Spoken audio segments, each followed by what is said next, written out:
Semuanya, berjumpa lagi dengan saya di sini di channel membahas saham Indonesia, dan kali ini saya akan membahas beberapa saham yang menarik, yaitu saham CYBR dan UNTR. Kenapa dua saham ini menarik? Nanti saya akan jelaskan ya. Dan kali ini saya akan menjelaskan dulu tentang IHSG atau Indeks Harga Saham Gabungan ya. Pada tanggal 20 atau pada hari Senin ya, IHSG transaksinya mencapai 15 triliun dan ini lumayan liquid ya, dengan net foreign-nya sebesar 124 billion rupiah ya. Nah, dan di sini IHSG sama sekali belum menyentuh MA400 ya. Belum disentuh, apalagi tutup gap di bawah. Hari ini hanya turun 0,52%. Ada kemungkinan besok turun lagi ya untuk tutup gap. Turun lagi ke sini, tutup gap ya, gap itu di sana gap ya, atau tutup gap di angka 7498 ya, dan jaraknya itu 1,17% ya jaraknya.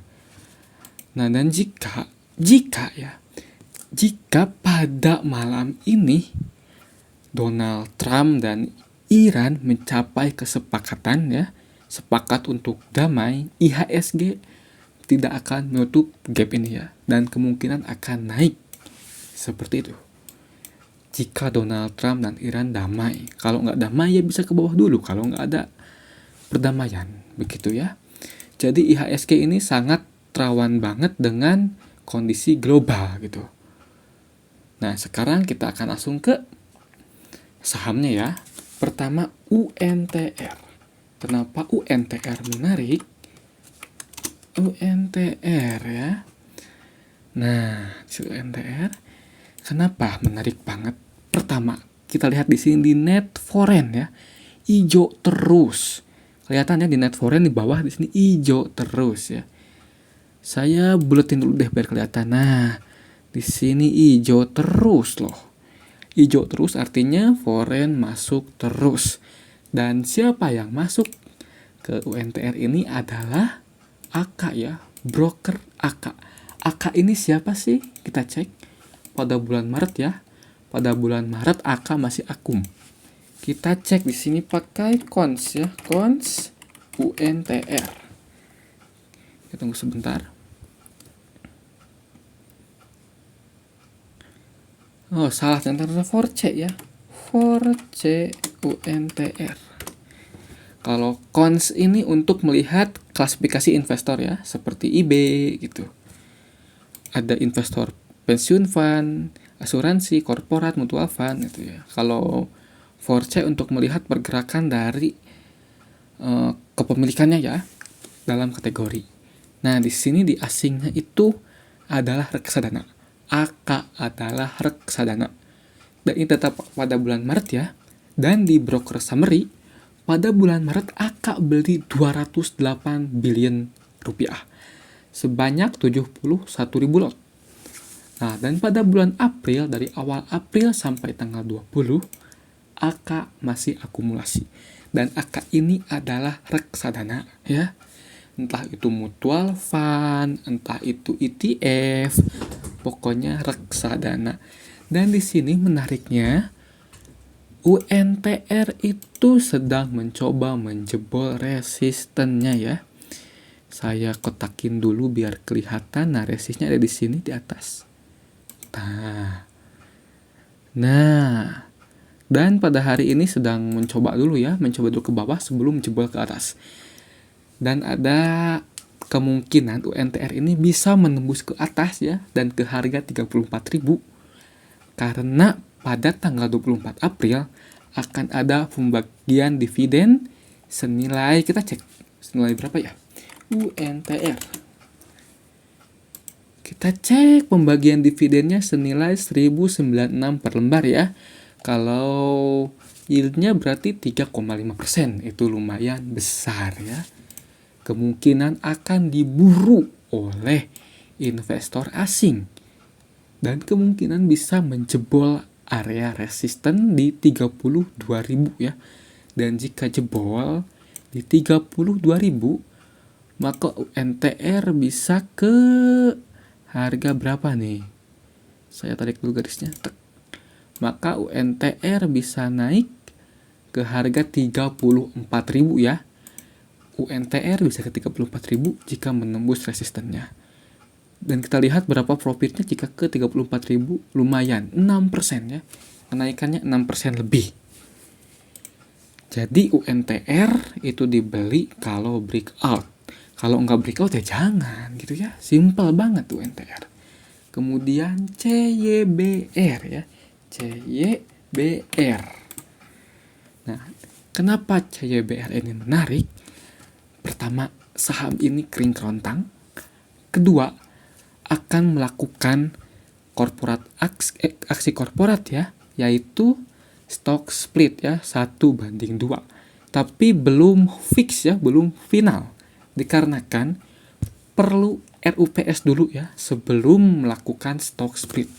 Dan yang menarik di chart ini, CYBR ini punya riwayat ya. Riwayat yang sangat bagus banget, yaitu mantul dari MA kuning. Dan MA kuning ini adalah MA 200 ya. Dan pada harga ini ada kemungkinan akan menyentuh MA 200 dulu sebelum naik ke atas ya.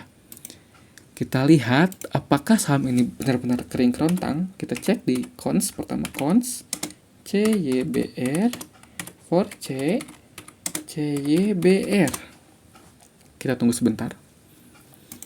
Nah, di sini saham CYBR kebanyakan dipegang oleh korporat ya. Dan kedua oleh private equity.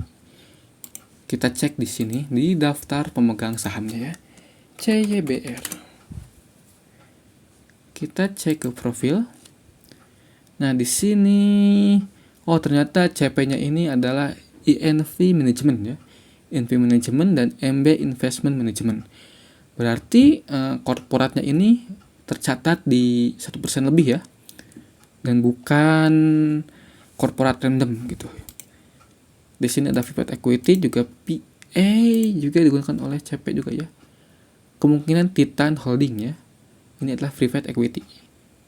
Asal unit Arab Emirates ya. Lalu kita lihat di sini. Nah, menariknya itu CYBR dibeli oleh retail asing, lalu oleh bank asing dan korporat asing jual ya. Dan di sini menariknya sekuritas membeli saham CYBR. Tapi ini bukan membeli.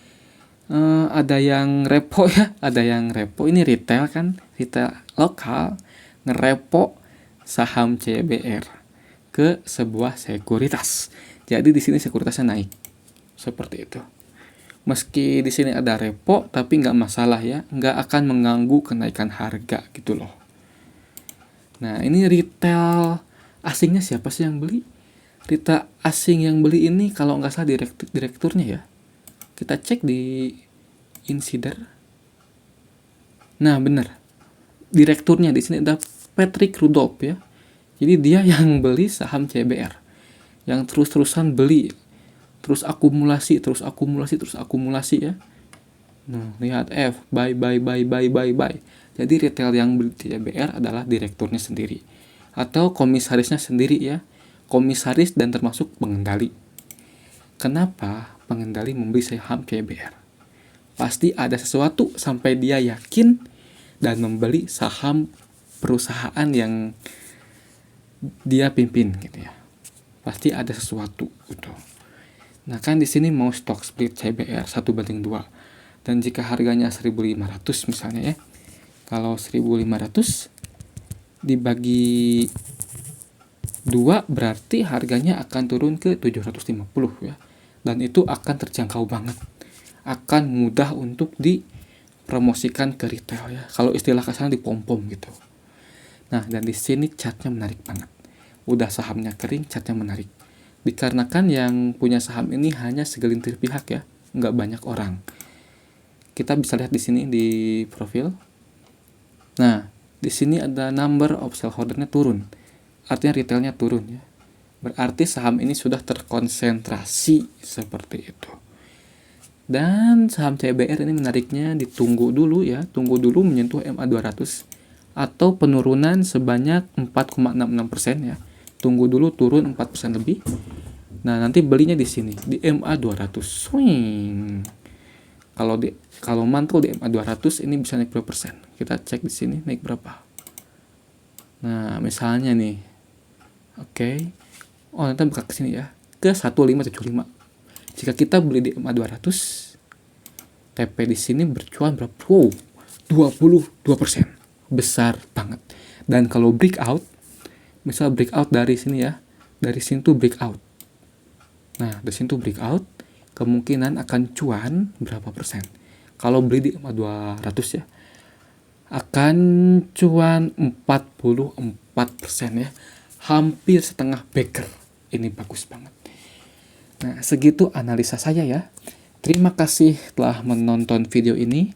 Jangan lupa like, subscribe, dan bagikan ke teman-teman kalian ya. Ini bukan saran jual beli ya, ini hanya analisa pribadi saja yang dibagikan kepada teman-teman. Dan ini saham yang saya sebutkan tidak akan naik dalam waktu cepat ya. Terima kasih telah menonton.